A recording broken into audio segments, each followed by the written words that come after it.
Now, if you're an ambitious creative and you're struggling to move away from working for free into that world of charging for your work, you're in the right place. This is the video for you. My name is Ben. I'm from G3CXO Photography. I want to use this YouTube channel as a platform to help ambitious creatives get over their fear of public speaking, public failure, escape limiting environments, and I want this to be a place of genuine support, help, and somewhere that can help you turn your skills into your career, turn your passion into your business. In this channel, I want to be sharing practical lessons, practical tips on charging properly, finding clients, navigating judgment, and generally just breaking out of small worlds. This is all drawn from my own experience and my own journey from going from zero to a full-time photographer and creative. Let's jump straight into it. As you've probably seen from the title of this video is going to be about how to charge. Now, we've all been there, myself included. Only a few years ago, I was shooting for free constantly, and I was just struggling to be able to shift from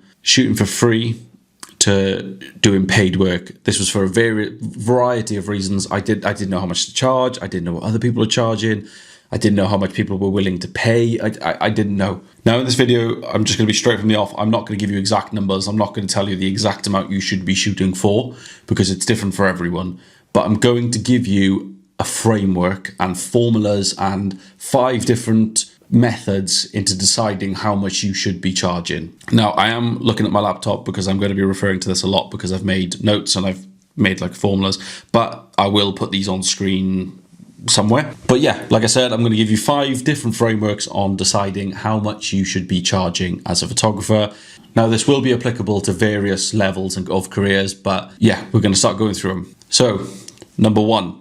The income target method. Now, this is probably the most important one because this is the most connected to real life. So the formula is desired monthly income divided by the number of shoots you can realistically do. So what I mean by this is, say you want to make £2,000 a month. You can do 8 shoots a month realistically without stressing yourself out too much and without burning out. So you could manage about 8 shoots a month and you want to make £2,000 a month with your photography.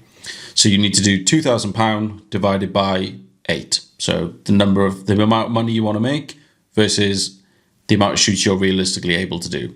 So that works out at about £250 per shoot. But obviously this will vary depending on how many shoots you're able to take on, how much you want to make. So that's the only 2 factors really involved in that. Number 2. The hourly rate method. This is perfect if you're a beginner. If you're a complete beginner and say you've done a few free shoots now and you're thinking of starting to charge, but you don't know what to charge, this one is perfect for you. This is exactly what I did when I started out, and this is essentially what every beginner should really be doing.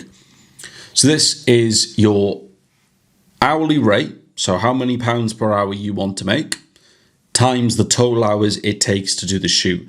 Now, when I say total hours it takes to do the shoot, I mean all of it. I don't just mean the shoot itself.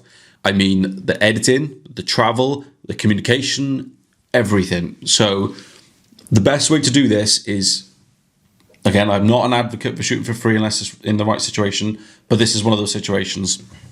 So what you want to do, you want to get a free shoot with someone, a mate, a friend, family member, and I want you to time the whole thing. So every single time you talk to the client, you phone the client, you email the client, you message them, communicating with the client, you need to time all of that. You then need to time the travel, going to the shoot, time any planning, time the whole shoot, and then time all the editing and time all the delivering. Now, this may seem like a lot, but you've only got to do this once, maybe twice, just to get an average. So for example, again, I'm going to give you an example with the formula. So as an example, 2 hours of shooting, 2 hours of editing, an hour of traveling and communications, that totals up to about 5 hours. And say, for example, you want to make £20 an hour, that's £100. If you want to make £30 an hour, that's £150. Now, that's a very basic way to do it. And I think at any level of your career in photography that you should have that formula in mind. That's your base. That is your absolute minimum. You should not be coming below that. And this works really, really well because most beginners, and myself included when I was there, you forget about this. Like, you forget that you think in your head, oh, I'm doing this as a hobby. So I'm only going to charge them 20 quid, 30 quid, 40 quid, 50 quid. The reason this doesn't work is because you're reinforcing straight away that you're not worth even minimum wage. Now that formula doesn't even factor in gear, equipment, software, any of that. That is literally just your time. So the reason that method is so important is because it makes sure that you're receiving a good hourly wage. You know, if you're a complete beginner and you don't even know what you should be charging per hour, just charge minimum wage. Okay, which I'll put on screen what it is, but I think it's about £12 odd at the moment in the UK. This is obviously, by the time anyone else watches this, it might have changed because who knows. But I think minimum wage, absolute bare minimum that you should be charging.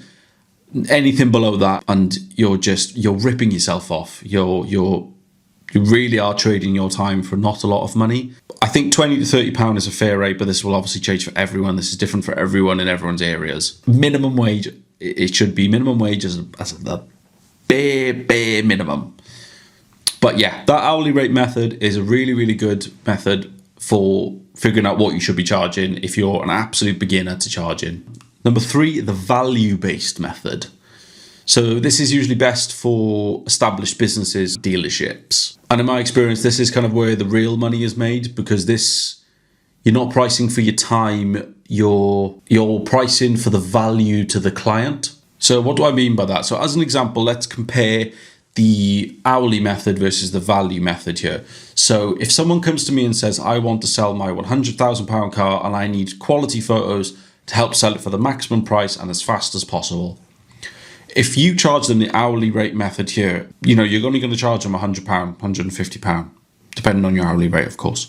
But £100 to sell a car they're probably going to make 10 to 20 grand profit on, it doesn't make sense, does it? But you've got to remember that if your photos help sell this £100,000 car faster, you can get away with charging them a little bit more, because you're contributing to a business outcome. So you are allowed to charge a little bit more because they're obviously making more money off your photos. They're going to make £10,000 to £20,000 off your photos, so you could at least charge them a little bit more of that. Probably not the best explanation of that, but you see what I mean. When you're pricing for value, you are pricing for the value your work is to the client, or to the business, or to the dealership. This is basically how the top tier professionals charge. They will look at the value of this shoot and they'll price according to that. Trying to get out of the client what that value is, that is a whole different video. That's a whole different conversation. That is mostly going to be oriented around sales, and that is something that as an entrepreneur you're going to need to know. Okay, on to number 4, the package method.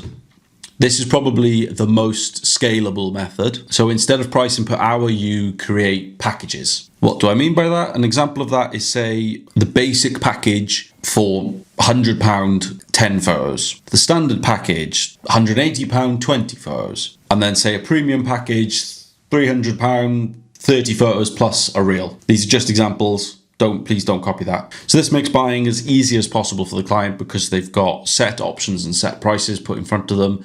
And to be fair, usually increases the average order value. So if the client can see that there's a better value in booking you for, say, the standard shoot over the basic shoot, they're more likely to book that standard shoot.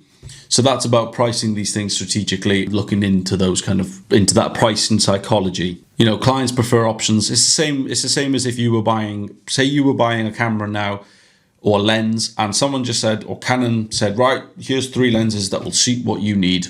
Off you go, pick whichever one you want. Then you're going to be like, oh, okay, cool. But if, say, you know, you're going to buy a camera lens and you're just given this humongous list, every single price of every single lens is justified by the hour, you're probably not going to buy it. So that's the package method.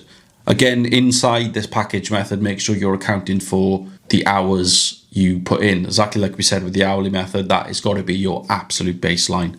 You should not ever come below that. And number 5, the market rate method. This is a bit of a reality check, and this is like a sanity check against the prices you've come up with based on the previous methods. Now, you can research what to charge based on other photographers in your area. This is really easy to do. You can use Google, ChatGPT, you know, all these different ways to find that out. You literally just type into Google, average photo shoot cost in my area. You know, for me, I'm an ex-Devon, So we can say, how much does a car photographer on average charge in extra? Now, this is not to copy. This is literally just to sanity check what prices you've come up with in using some of the other methods. This is just to make sure that you're in the right ballpark. And then this allows you to just position yourself correctly in the market as well. The most important principle, your pricing should reflect your skill, your consistency, your reliability, and your professionalism. This doesn't reflect your age. If you're scared to charge, it doesn't reflect any of that. It only reflects what you're able to deliver, how reliably you're able to deliver it, and how professionally you deliver it. Now, there is a few times where you shouldn't charge for shoots, and I'm going to quickly go through what these are. So, service for service. So, for example, if I was to go to a barber's or a gym or a car detailer, basically a service that I'm going to use and I'm going to utilize, that's when I can do like an exchange, so service for service. You are still getting paid, just not in straight money or cash. You're getting paid with another service. This builds relationships and saves you money, really, because as long as it's something that you actually use, it's going to save you money. Another time is when the access is very valuable. Sometimes, especially early in your career, access can be worth more than money. So, for example, supercars, really rare cars, dealerships or exclusive dealerships, private collections. You know, you've got to think, could photographing this very special Lamborghini unlock more opportunities for me? That kind of, got to remember that access can build leverage in the future. Number 3, when it directly upgrades your portfolio.